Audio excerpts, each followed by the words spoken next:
From that mic. First one sister, the sister after that can ask the second question. Good evening, sir. I'm Dr. Kalpana. I wanted to ask few questions regarding medical field. Basically, is family planning allowed in Islam? And why generally people prefer MTP, that is medical termination of pregnancy, rather than your TL?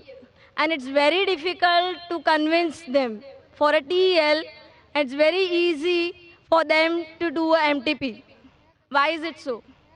Sister being a medical doctor, she has given some short forms, MTP, TL, which may go bouncer to the most of the audience, but I being a medical doctor, I know what she's meaning. Sister asked the question about the concept of family planning in Islam and why it's easier to convince the Muslim to do MTP, means medical termination of pregnancy, rather than TL. TL means tubal ligation. That is a permanent method of family planning. So I'll club both together. As far as family planning is concerned, it's a very big concept, planning the family. And mainly people plan the family and they want to prevent having children, etc. So what does Islam say about this? As far as family planning is concerned, all permanent methods, whether it be tubal ligation, TL, what you mentioned, whether it be vasectomy, any permanent method of family planning in Islam is prohibited.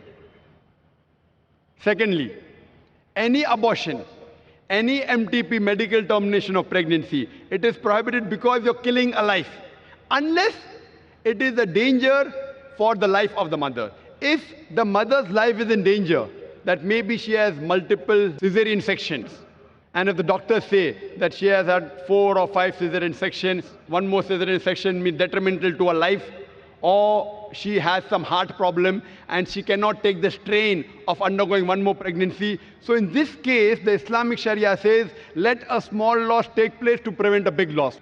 The life of the mother is more important than the life that is going to come in this world. In this situation, these methods can be used as a last resort. Any permanent method, whether it be tubal ligation, whether it be vasectomy, whether it be medical termination of pregnancy, only in these cases. Any other cases, it is not allowed. Why it's prohibited, all these methods? Because Quran clearly states in Surah Anam, chapter number 6, verse number 151, that kill not your children for want of sustenance, for it's Allah subhanahu wa ta'ala who will give sustenance to you and your children. Allah repeats that message in Surah Isra, chapter number 17, verse number 31. Kill not your children for want of sustenance, for it is Allah who will give sustenance to your children and you. For killing of children is a major sin. So based on this, killing any human being is prohibited. Even the life that's going to come in this world, all types is prohibited. As far as the other temporary methods are concerned, there are different opinions in the scholars. First, the most common is the copper T. Now, in copper T, when I was in the medical college, I was taught that it is a contraception. But what happens in the copper T? The ovum and the sperm have already joined to form the zygote. But the copper T prevents the zygote from clinging on the uterine wall, on the wall of the womb of the mother. So it is nothing but a very early abortion. So Islamically, those people who know about the medical science, even copper T is prohibited. As far as there may be difference in the other temporary method, whether it be condom, whether it be other method, once a person came to the Prophet and told him that I used to do uz, that is coitus interruptus. I have to stop the act so that the fluid doesn't enter the body of the wife. And the Prophet was silent. Those people who are in favor of certain temporary method, they say Prophet was silent, he gave permission. The other group, Prophet was silent, he didn't give permission, difference of opinion. But I go back. What is the reason that a person wants to do family planning is my basic question. See, normally a doctor, when a person has a headache, you give aspirin, you give crocin. It is not a cure. It is a symptomatic treatment that the threshold of pain is increased, so you don't feel the pain. But that is not actually curing the disease.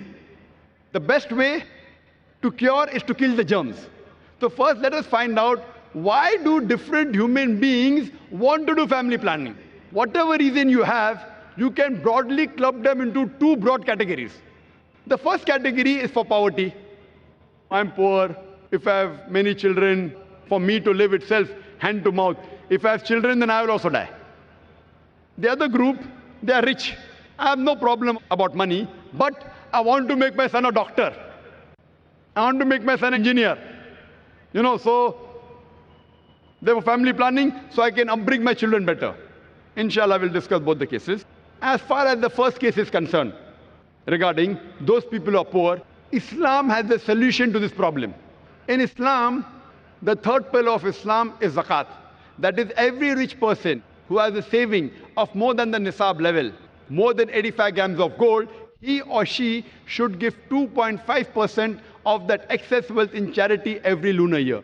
If every rich human being gives zakat, poverty will be eradicated from this world. There will not be a single human being who will die of hunger. So if your problem is poverty, Islam has a solution. And the person who takes zakat, he is not being degraded. And the person who is wealthy and giving zakat, he is not doing a favor on the poor man. Because God gave him wealth, it is his duty. He is not doing a favor on the poor people. And the poor people, when they take, it is not that it's an obligation they have. It is their right. So if poverty is the problem, we have a solution of compulsory charity, that is zakat. If every rich human being in the world gives charity, poverty will be eradicated. There will not be a single human being who will die of hunger. Now the verses of the Quran I quoted earlier, two verses. Surah Anam chapter 6 verse number 151 and Surah Isra chapter 17 verse number 31. On the face of it, both appear similar, but there's a difference of chalk and cheese. The first verse of Surah Anam chapter 6 verse number 151 says, "Kill not your children for want of sustenance, for it's Allah subhanahu wa ta'ala who will give sustenance to you and your children." Surah Al-Isra chapter 17 verse number 31 says, "Kill not your children for want of sustenance, for it's Allah subhanahu wa ta'ala who will give sustenance to your children and you." The order is reversed. First verse says, "You and your children." Surah Isra says, "Your children and you." On the face of it, it's the same. Now, why does Allah subhanahu wa ta'ala reverse the order? Everything has a hikmah behind it. So the scholars, the mufassirin, what they say, the first verse, Surah Anam chapter 6 verse number 151, refers to the poor people. If we have more children, even I will die and even my children will die. So Almighty God says, don't worry, kill not your children for want of sustenance. It is Allah that will give sustenance to you and your children. The first verse refers to the poor people. The second verse for the rich people, I've got no problem of money, but if I have spacing, if I have less children, I'll make them doctors, I'll make them engineers. So Allah says, kill not your children for want of sustenance. It is Allah will give sustenance to your children and you. Order is reversed. Now what is the solution for people who are rich? That's the second category. Just for your knowledge, I would like to tell you that I am the fifth child of my parents. If my parents would have done family planning, I wouldn't have been here. Do you think I'm a boon or a bane for society? In the world, in society, best profession, doctor, medical doctor. Best is medical doctor, nothing better than that.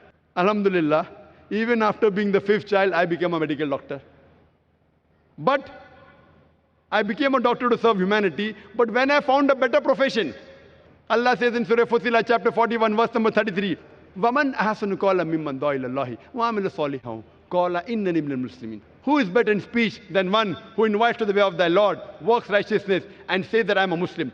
When I found a better profession, I changed from a doctor of body to a doctor of soul. If I was a medical doctor, I am surely there is more than 1 lakh people here. They wouldn't have come for my talk. They have come because I've changed from a doctor of a body to a doctor of soul. I am asking you, I am the fifth child of my parents. Am I a boon or am I a bane for society? People have a misconception that if you have less children, you can have spacing and you can bring them up well. If you check the list of all the Nobel Prize winners and people who have got awards, best in world, best in science, best in sports, they aren't the first child. They are not the only children. Some may be.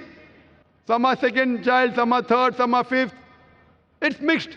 It's a misconception. Allah subhanahu wa ta'ala has given a natural method of spacing. In Islam, the moment a child is born, the mother should breastfeed the child. But today in modern world, they don't want to breastfeed because it spoils their figure. The best food, according to medical science, that you can give to your child is the breast milk. And if you breastfeed your child, automatically there is lactation amenorrhea. You being a doctor, you know, there's lactation amenorrhea. That means she will not conceive. Though it's not 100% safe, but the chances she'll conceive is very little. So automatically, Almighty God has given spacing. And population, sister, it is not a bane, it is boon. You know, we say in our country, in India, hum do, hamare do. We two and our two. Ek ke baad abhi nahi, do ke baad kabhi nahi. After one, not now, after two, never. So these are slogans in India because Indian government doesn't know how to take care of the population. If you go to America, the children wear a t-shirt. I am my father's tax saver. The more children you have, the less tax you have to pay. You go to Australia, you go to Canada. The moment a child is born, the government gives them allowance. Every child, every month you get allowance. So the government of US, Canada, Australia, they're encouraging population. Why is the government of India discouraging? So it's problem with the government policies, it is not with population. And do you know today, the two countries which are competing for being superpower is China and India. China has the maximum population in the world. India is number 2. Today, India and China, they are competing to be the superpower. Why? Because both of them have got manpower. When I say manpower, it means human power. It includes the women also. China and India have got human power. That's the reason today you find America coming here to invest money. You find the Westerners coming to invest money here. You see the stock market going high. Why? Because of population. So population, it is a boon, it is not a bane. So even if you want to make your children doctors and engineers, don't think, you never know, your 5th child may become a doctor or your 2nd child. It is not that if you have more children, then you can space them better. Now there's a 3rd category, a unique category. Once someone told me, Brother Zakir, I'm rich. I'm not bothered about bringing up children. You know, I'm rich, so no problem of money. And I'm not bothered about making my son a doctor or engineer. I want to enjoy life. 3rd category. So I told him, even for you, if you want to enjoy life, the best is marry early, have children early, so that you can retire early. You know, there are certain communities in India, you know, Gujaratis and all, they marry early, 19, 20, 21. They have children immediately. By the time they reach 35 to 40, their children, they are on the seat of the business. So at the age of 40, they can retire. They retire at the age of 60 and 70. At the age of 40, their children are taking care of the business. They can enjoy life. So even if you want to enjoy life, marry early, have children, relax, and enjoy life. Therefore, personally, as far as my opinion is concerned, I believe with those group of scholars. As far as family planning is concerned, Allah says in the Quran, in Surah Al-Imran, chapter number 3, verse number 54, Makaru makarallahu wallahu khairul makirin. They planned and plotted. Allah too planned. Allah is the best of planner. So if you think you can plan the family better, you're most welcome. I leave the planning of the family in the hands of a creator. It is the best. Hope that answers the question. Thank you, sir.